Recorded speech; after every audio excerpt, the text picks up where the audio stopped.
Hi guys, I'm Rita. In this episode, I will show you how you can record transfer between multiple bank accounts on Kashoo accounting software.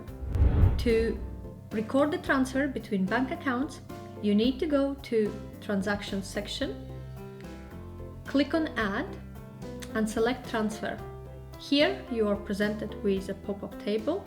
Select the date when transfer was made. For example, in my case it was made on 9th of May.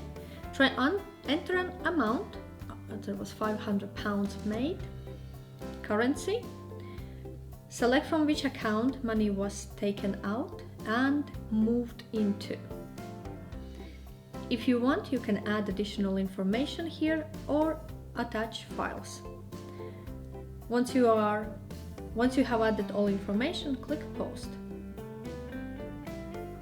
So now when we go to Accounts, we look at our bank account business.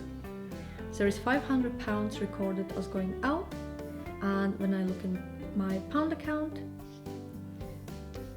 I can see there's £500 added from my business bank account as a transfer.